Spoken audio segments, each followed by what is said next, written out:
we have unbridled powers to execute all acts అని చెప్పేసి న్యాయమూర్తులు పోలీసులు 2 కోట్ల ఎకరాల దేవాలయాల భూములు అన్యాక్రాంతం అయిపోయినా చక్కగా స్టేలు ఇచ్చేసి లంచాలు తీసుకుని వారు కాపాడుతున్నారు. ఇప్పుడు కలిని బంధించడానికంటే ముందు కలి సైన్యాన్ని బంధించాలి. దానికి సైన్యం కావాలా వద్దా? ఈ సైన్యాన్ని ఈ క్షాత్రం కలిగిన వారు ఎవరో మీ దగ్గరకు వచ్చి గోత్రం చెప్పి వారి నడతా తెలుసుకుని ఆ క్షాత్రం కలిగిన వారిని మీరు పేర్లు రాసుకుని మరి వారి పోషణ రేపు రామరాజ్యం యుద్ధానికి మీరు పంపిస్తే మీరు పోషణ ఏం చేయాలి? ఇదే ప్రాంతంలో మీ ఆలయానికి వచ్చే వైశ్యులు ఉంటారండి. భగవద్గీత 18వ అధ్యాయం 44వ శ్లోకం చెప్తుంది. వైశ్యులు అంటే ఎవరండి?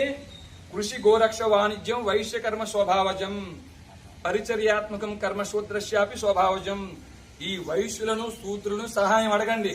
అయ్యా మేము క్షత్రియులను గుర్తించాం, మన ఆలయ ప్రాంగణంలో 2, 3, 4 క్షత్రియులు ఉన్నారు, మరి వారిని మేము సైన్యంలో రామరాజ్యం సైన్యానికి పంపిస్తే వారి కుటుంబ పోషణ ఇదిగో క్షత్రియులను పోషించే బాధ్యత వైశ్యులు శూద్రుల మీదే.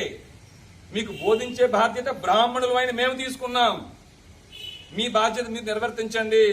లేకపోతే పాకిస్తాన్ పరిస్థితి, బంగ్లాదేశ్ పరిస్థితి, కాశ్మీర్ పరిస్థితి అయ్యా.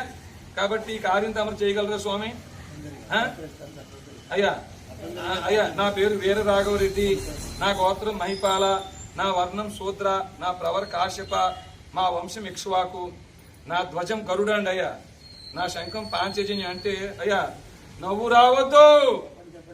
గరుడ ధ్వజం అంటే గుడ్డు ముక్క గాని, పాంచజన్యం అంటే నత్తగుల్ల కాదు. గరుడ ధ్వజం అంటే వివాద వికృత గాంధారమే గరుడ ధ్వజం. పంచమ ప్రకృతి స్వరమే పాంచజన్యం. ఏమిటండి?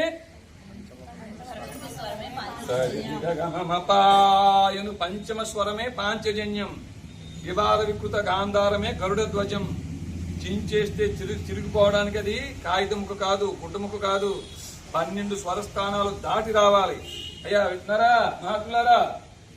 ఇది నా మాట గౌరవించకపోయినా ఆ గరుడ ధ్వజానికి, ఆ పాంచజన్యానికి గౌరవించి మీరు వెంటనే రామరాజ్య స్థాపన కోసం పని ప్రారంభించి 15 రోజుల్లో